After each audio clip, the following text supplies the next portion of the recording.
पक्षी होची idea सेमिति bug गइला आइडिया कहि कम कला दिने चालाक करिकी जाईकी से पोखरी कूଳରେ बसिला मन दुखरे बसिला माछ कଙ୍କड़ा देखिले बग बसिची किंतु कम करूची माछ खाइବାକୁ आसुनी कि कंकड़ा खाइबा पई आसु नाही सेतु कंकड़ा आसिला हला कंकड़ा आसिला कहला बगजा कोन आजि मन दुख सेतु बग कहला हां टिके मन दुख बग कहला हां टिके मन दुख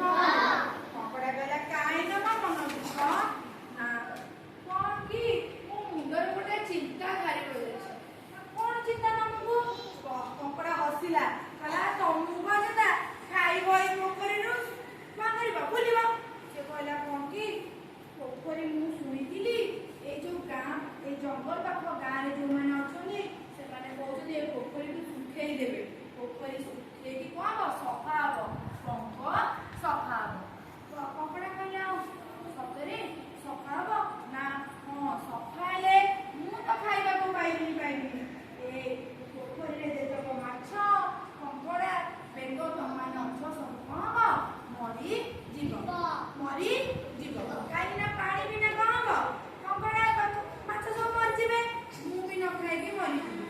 माछ मानकर चिंता पड़ी गला जेते बेले बग आ कंकड़ा कथा होतिले सेते बेले सब माछ माने भी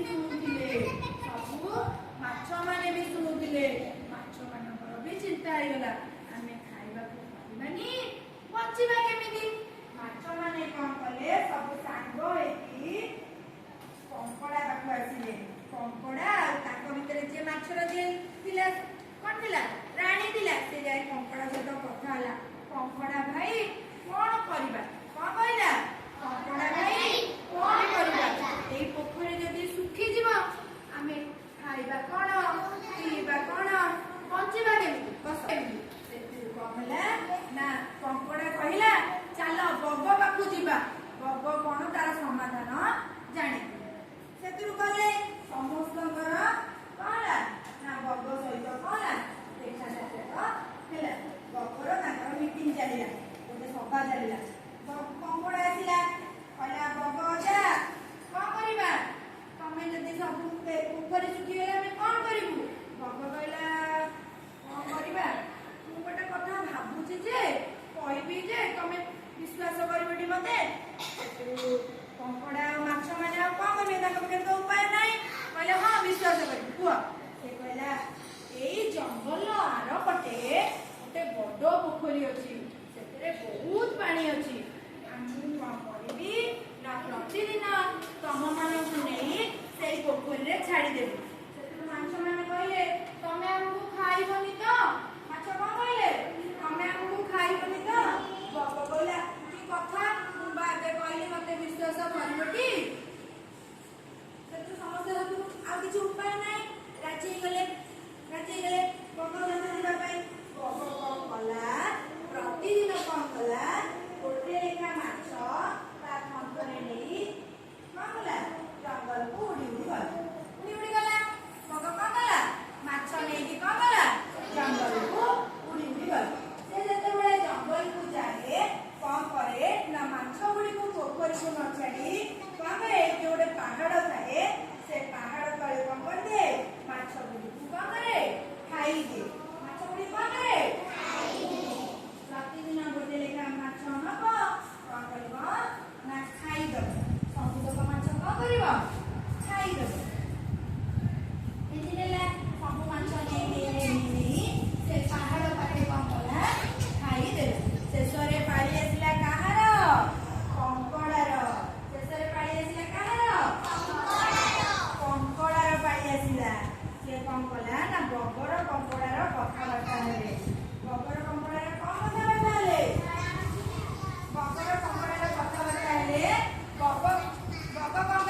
କଲା କଙ୍କଡାକୁ ତା ପିଠି ଉପରେ ବସେଇଦେଲା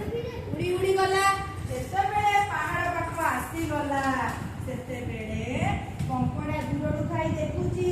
ସେ ପାହାଡରେ ମାଛ କଣ୍ଡା ସବୁ ପଡିଛି କଣ ଦେଖିଲା ମାଛ କଣ୍ଡା ସବୁ ପଡିଛି ସେଥିରୁ କଙ୍କଡାର ଚିନ୍ତା ହେଇଗଲା ଆରେ ଇଏ ବଗଜା ତ ବଡ ଚାଲାକ ଅଛନ୍ତି ସବୁ ମାଛ ନେଇ ଖାଇ ଦେଇଛନ୍ତି ମତେ ବି ଆଜି ଖାଇଦେବେ ମୋର ଆଜି ମରଣ କଙ୍କଡା ବି ଭାବିଲା କଣ କରିବି ମୁଁ ତ ଆଜି ମରିଯିବି କଙ୍କଡା ସେଥିରୁ ଗୋଟେ ଉପାୟ କଣ କଲା ନା ଯେତେବେଳେ ସେ ପାହାଡ ପାଖରେ ଯାଇକି ପହଞ୍ଚିଲା ସେତେବେଳେ କଣ କଲା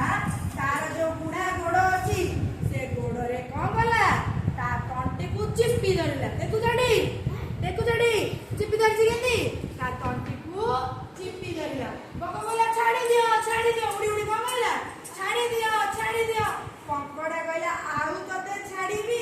ତୁ ମୋ ସାଙ୍ଗ ମାଛ ମାନଙ୍କୁ ସବୁ ମାରି ଦେଇଛୁ ଏମିତି କଣ୍ଟା ପିଟୁଛୁ ଆଜି ଛାଡିବି ବଗ ସେଇଠି ଛଟପଟ ହେଇକି କଣ ହେଲା